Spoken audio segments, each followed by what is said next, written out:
I did launch my show 6 months after my son's journey, transition, but I actually had my awakening several years before my son's transition.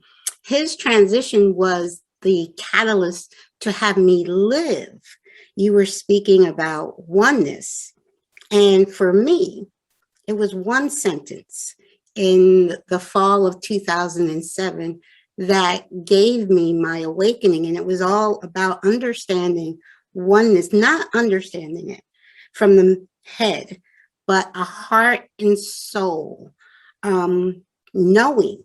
So it wasn't, but once I had this experience, uh, it wasn't anything I could actually put into words because it was a knowing. It wasn't a belief. It was a knowing that we were all one, as you were saying. And it was science, actually, that gave me my awakening to oneness. I was watching, oh, sorry, there's a piece of hair in my mouth. Had to get that out. I was watching a documentary film in the fall of 2007, What the Bleep. And it was all with scientists. I had just really had no idea what quantum physics was about, but there was one speaker in that documentary, and she wasn't a scientist. Her name is Lynn McTaggart. She's done wonderful work, but she said one sentence that was the catalyst to my awakening. It was that the biggest problem in the world today is the illusion of separation. And when she said that, something woke up inside of me. Literally, it was knowing that that statement she said was true and understanding the simplicity of that. When you understand that everything is connected and everything is one, you have nothing but unconditional love for everyone, for everything, for Mother Earth. Gaia is a living being. You want to just unconditionally love everyone you meet and everyone you see. So I had that knowing in 2007, and my son didn't transition to 2014. But it was when, like you had said, that you have this experience, you know it, but daily life, especially when you're a young mother, I'm raising, young divorcee, raising 2 children on my own. So it's like life gets in the way of, all of the spiritual knowing that we have inside of us. So what happened when my son transitioned, it was, I woke up 6 months after and Spirit said, just do it. And the just do it was live this truth of oneness every moment of every day and do your best to spread this to the world. And I say all I can do is inspire others. I can't give them that awakening. Awakening is an inside job. It comes from within our hearts and soul. And awakening is a knowing. It's not a belief anymore. It's a knowing. And when you know it, you live it. So I can't ever get upset to the point that I hate somebody, or no matter what, if they disagree with me, it's fine. I always say, I'm just here to share what resonates as true for me. And I inspire others to go within, because all truth is found within. It's not outside of us. Everything I'm grounded in is also been proven scientifically. Scientifically, we know that there is truly no outside. It's all an illusion.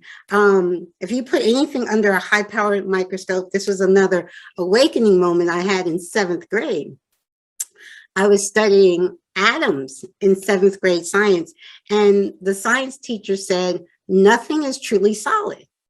And I'll never forget when he said that. When he said, I was like, what do you mean nothing is truly solid? Well, we know you put anything under a high-powered microscope, all you see is tiny atoms, and these tiny atoms are not even touching each other. So that means it's not solid. And then we find out that an atom is 99.99999% empty space. An atom itself is not even solid. So we don't live in a solid world. We with our limited human senses, with our sight, with our hearing, with our limited 5 senses, we perceive that we're living in a solid world, but we're not.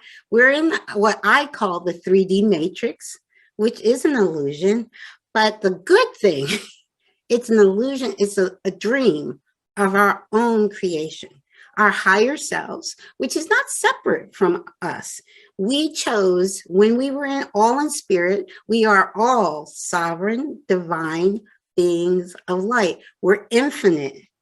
We're multidimensional. We're limitless. And we chose, when we were in spirit, we chose to come down to the earth and have this experience. And we're creating it. Nothing that ever happens to us is someone else doing it to us. We created it from our higher consciousness, knowing all the lives that we live, because we live hundreds, if not thousands, of lifetimes, and we choose those lifetimes. So so the important thing to understand is when something happens, like the loss of a loved one, understanding, and it's very difficult, I know, from our human senses, when a loved one passed, to understand that that was that soul's time. Because this is what I knew the moment my son transitioned, that it was his soul's time, that it was a soul agreement that we both had made together. It was a soul plan we made together before my incarnation.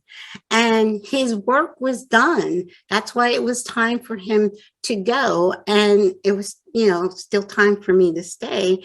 And so these are the things that brought me peace, even when my son transitioned. Now, it wasn't, I didn't always have that sense of peace.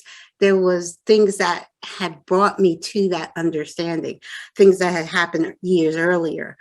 But for me, my message with Awake to Oneness Radio is very simple: to know who we truly are, not just a belief, but a knowing, understanding that there is no separation. It's all God. It's all good. We as humans like to label things bad or good when it just is. What it is frequency. Again, going back to the science, everything is energy. This has been proven scientifically. Everything is energy that vibrates at a different frequency. So some things vibrate at a very high frequency, like love, unconditional love, which is the highest frequency. And then some things vibrate at a very low frequency. It's like fear and hate, which is a very low frequency. So it's what we resonate with, our frequency, our core frequency, is what is creating our life experience. So we only experience that we're frequency match to, but also that we planned before we came here. Every challenge that we have in life is our greatest blessing, because the challenges are to help us to remember, to wake up and remember who we are. And that's what near-death experiences have. They have these challenges, and then they experience the oneness. That's the one thing I love about IANDS. So when I first discovered IANDS and went to... Excuse me, Caroline, you've got the 1 minute warning. You asked me to give that to you. Oh, thank you very much. Thank you very much. Well, when I went to IANDS, to their conference in Philadelphia in 2019, it was the most amazing conference I ever went to, because most of the people there have experienced, like you, experience the oneness. And when you experience it, it's something you can't forget. So all I felt was love, unconditional love. And that while I will always be connected with IANDS, because these are people that know the oneness. So thank you so much.